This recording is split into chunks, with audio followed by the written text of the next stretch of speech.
first I've got to slice my tomatoes, and I'm going to do so with a bread knife, which is the best way, in my opinion, to slice tomatoes.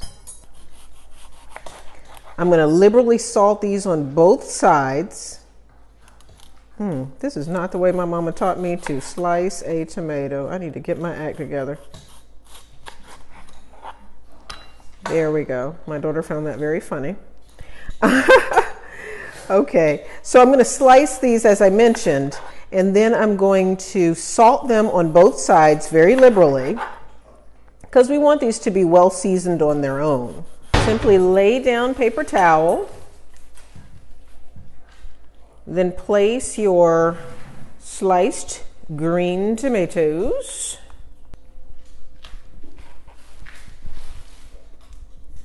Then take your kitchen salt. I always work with kosher, that's my favorite. I'm still not quite sure what makes it kosher, but whatever kosher salt is, it tastes so much better than the regular. It's just not quite as salty, and it has a nice flake to it. So I really like to cook with it because I don't wind up over salting my food on accident. Now I just want to salt the other side and let these sit for about 20 minutes to drain that excess water off. They'll fry up a lot prettier that way.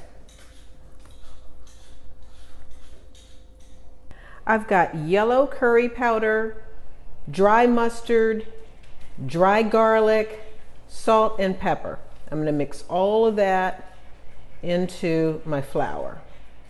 It's going to just put a coating of seasoning and some really earthy flavors.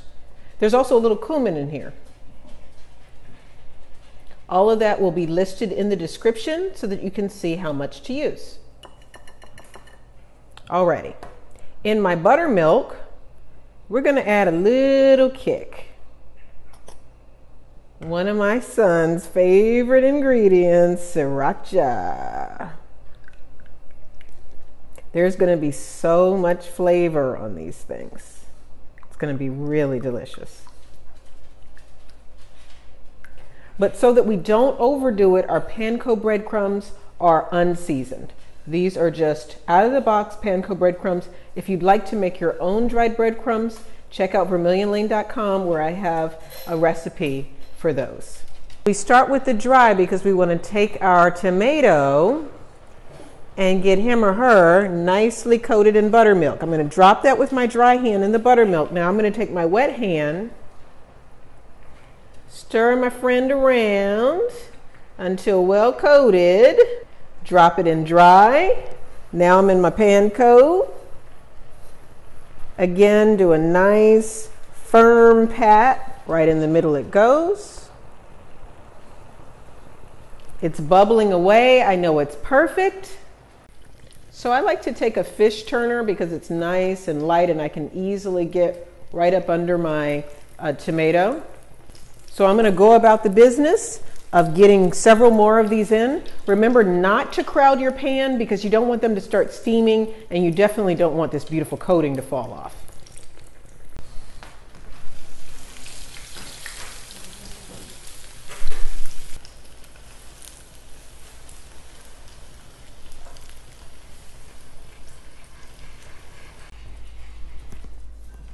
We're going to start our spicy horseradish-herb aioli with lots and lots of really good quality mayonnaise.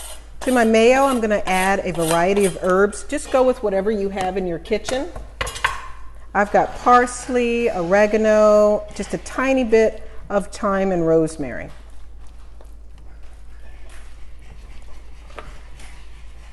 Now for the spicy stuff. Horseradish sauce. Be as liberal as your palate will allow. Now we're going to add the juice of 1 lemon, which I'm just going to pour through a strainer. Bit of sugar. This, a nice liberal salt,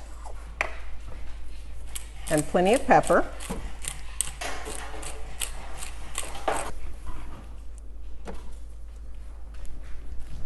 This is also going to be a delicious dip for veggies as well.